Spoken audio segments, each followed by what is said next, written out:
Hello everybody and big welcome to a cEDH deck tech video for the mono-red Magda Brazen Outlaw, the Dwarf Treasure Creator. But we're looking at a specific Magda deck. We're looking at Kubitool's Marchesa 2022's Champion deck. This is the deck that went 7 wins in a row, no losses whatsoever, in the Marchesa tournament and won the whole thing. Mono-red Magda winning the whole thing. Well, I didn't expect that. However, here's some very interesting fact. I've actually talked with a lot of people that are participating in tournaments and people who are winning tournaments and looked at what commanders are actually winning tournaments. And one very consistent factor is that the people that are winning with their commanders are people that really love and play a lot with that specific commander. So Magda isn't really the #1 recommended commander. I would like tell you that play this and you're gonna perform great. But if this is your absolute favorite commander and this is the deck you really love and you don't really care, you just want to pilot this, then this is definitely going to be the best commander option for you for that tournament. Now, one thing that makes Magda look a little bit weird is that you're playing a lot of these 1 red mana 1/1 dwarves that are really bad in cEDH. But the thing is that with Magda, you transform them into almost Bird of Paradise. When that little dwarf attacks, you're gonna trigger your Magda and create a treasure token. And Magda can then sacrifice 5 treasures to search out a dragon card or an artifact card and slam that card straight into the battlefield, turning Magda into a great toolbox commander, because there's a lot of different artifact cards that have really unique abilities that we can tutor out in instant speed without paying mana for them. For example, we can search out this really cool dragon, Bogarian Hellkite. When Bogarian Hellkite enters the battlefield, it deals 5 damage divided as you choose among any number of target creatures and or players. So you might have heard of this really pesky, annoying hate bear collector Oof. That is a creature, a 2/2. Activated abilities of artifacts can't be activated. This is going to put a dent in our deck that is very artifact focused. But we can sacrifice our treasures. Yes, you can, because that is a creature activated ability on the Magda, not on the treasures. So you can search out your Bogarian Hellkite and blow that Oof to Kingdom Come and some other annoying creatures you don't like. But what if someone is casting at Nas? Oh no! What are we gonna do? We're mono-red. We don't have any solutions to this. Actually, we do. We have an artifact we can tutor out, Null Brooch. For CMC, we're not casting it. We're sacrificing 5 treasures to get it into play from our library. Then you can tap it, discard your hand. Well, that is a little bit sad, but it might be worth it. Counter target non-creature spell. Play this as an interrupt. The cool part here is that we haven't casted a single spell. They might have counter spells in their hand, but none of that actually works. Activating Magda is an ability. Activating this artifact is also an ability. They need Trick Bind to stop this. I think Null Brooch is a really cool card more people definitely should consider. Discarding your entire hand, I actually don't feel that as a big negative, because this is a ramp commander. You're producing a lot of treasures, so dumping your entire hand into play is gonna be quite easy, and then you can start to activate Magda afterwards. We also have some Stax cards like Sphere of Resistance, a great card versus those Storm strategies that are very common inside this format. We also have Trin Sphere to make Storm even more impossible, and also of course no-brainer, because our ramp capability is so good, Winter Orb, absolutely great inside this deck. We also have Clock of Omens to break parity, because with the clock we can actually tap down Winter Orb in our last opponent's end step so that the Winter Orb is tapped down and we untap all of our lands, including the Winter Orb, so we don't suffer from the curse of coldness. And both of these artifacts can be tutored into play from the deck.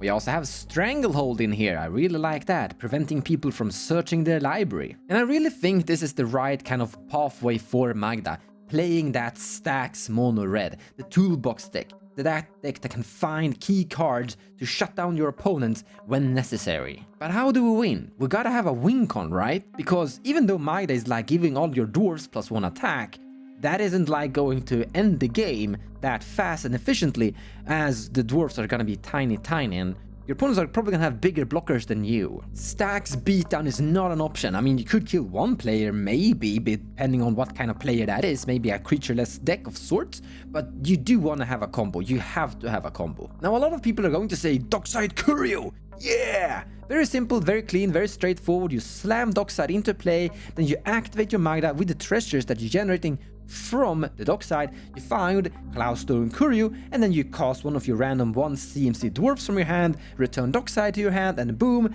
you have infinite treasures to tutor out everything you have inside your deck. You actually don't need to tutor that much. Here's your finisher, Borgarden Hellkite gets into play, return something to your hand, use Cloudstone Kuryu to loop this into play infinitely. But there's a problem with this combo, or actually there's a problem with this card. You see, there aren't that many ETB creatures inside this deck in general, meaning Cloudstone Kuryu is usually a dead card in your hand unless you have that dockside. I mean, we have dockside, we got an Hellkite, we have this plundering dwarf that destroys an artifact on ETB, but that's actually kinda it. And the strange truth is we don't actually need Cloudstone Kuryu. It's an unnecessary card. It's something you can have, but you don't need it. Let me show you the clock combo. Now everything here is tutorable with Magda. This is a metallic mimic artifact, you can find that. Clock of Omens artifact, you can also find that. What you need, you actually don't really need metallic mimic, you just need a artifact dwarf. A metallic mimic is a artifact dwarf. And this is, by the way, everything you need. If you have Magda in play and these two things, you win instantly in instant speed. What you do here is you to tap Clock of Omens and metallic mimic, activating Clock of Omens, targeting metallic mimic. This is going to trigger Magda, creating a treasure token. Then the Clock of Omens resolves and you untap the metallic mimic. And then you activate Clock of Omens once more, targeting once again metallic mimic, using the treasure and metallic mimic to pay for its effect. This is once more generating another treasure. And here we go, infinite tapped treasures. Now we can't tap them, we can't have infinite mana, but that doesn't actually matter, because Magda doesn't care if they're tapped. She can still sacrifice them to activate. And here we have infinite Magda activations. The first thing we're gonna find is protection, like Trin Sphere, that's making it hard for your opponents to actually do things during your turn. You can even add a defense grid to make it even harder for your opponents to get through. All of this is just to protect your combo. What you actually need to find is the Maskwood Nexus. It's an artifact that will transform all of your creatures into all creature types, no matter where there is, as it reads. The same is true for creature spells you control and creature cards you own that aren't on the battlefield, such as those that are in your library. This means that every creature, no matter what creature type it has, is also a dragon, but it's also a dwarf too. But it's a dragon inside your deck, which means Magda can actually find it. Fun fact too is that all of your non-dwarves in play that you have will also become dwarves if you have Maskwood Nexus in play. That means that creatures that you get from your opponent's Forbidden Orchard can transform and become dwarves that are generating treasures. But back to the combo. Now the creature we're gonna find with Maskwood Nexus is Zorn. You remember that Cloak of Omens metallic mimic combo? We can restart it, but this time because of Zorn, we're creating 2 treasures each activation. This means we're gonna have infinite untapped treasures equal infinite mana as well. So now we just need to find a infinite outlet. Here's one for you, Scarrigan Hellkite. Just make it enter with a +1/+1 counter, and then with your infinite mana, you can sit there and activate and kill the table. But honestly, once you have infinite Magda activations, then you can tutor out any number of artifacts from your deck into play. Your creativity sets the limit. Here's one I actually really like. Elixir of Immortality, Memory Jar, and Lion's Eye Diamond. Pretty good cards in general for the deck as well. The combo here is actually really simple. Begin with sacrificing Lion's Eye Diamond. For 3 red, you're losing your entire hand. That's actually important and doesn't matter that much, because we've already established an unstoppable board state your opponents can't interact with. Then you're cracking Memory Jar. And in response to the Memory Jar trigger, because Memory Jar is going to be in the graveyard while the Memory Jar trigger is still on the stack, you sacrifice Elixir of Immortality, shuffling all of these 3 cards back into your deck. Then you're letting Memory Jar resolve, you draw a whole new hand, and your opponents also send their hand into exile and draw a whole new hand as well. Then you're finding these cards again with Magda and just loop this. This is going to deck your opponents while your deck size remains as the same because of Elixir Immortality throughout the combo run. I hope you remember that we did put these things into play before we started the combo run. It is honestly a really interesting deck. A mono-red ramping toolbox commander that can find a lot of Stax cards and instant speed to control the board state. With the combo entirely found from the commander, all that you really need is just 10 treasures and you have the win in instant speed. But another thing I really think we should talk about here is that this is an underestimated commander. This isn't something people are seeing that often, so it's flying under the radar of sorts. People are just gonna say, Magda.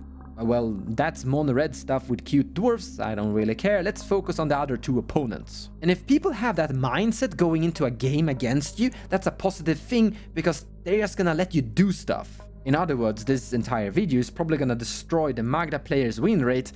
Sorry guys. But honestly, it's a pretty awesome commander. In the right hands, it could do some really scary stuff. Before I disappear, I would like to give a big shout out and a huge congratulations to Kobito for winning the Marchesa tournament. Awesome deck, awesome work.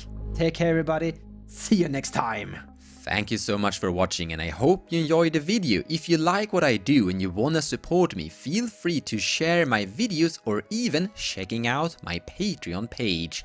Also, purchasing cards from the TCG Players website using the affiliate link in the description below of the video will also help the channel grow. So a big thank you to all of you.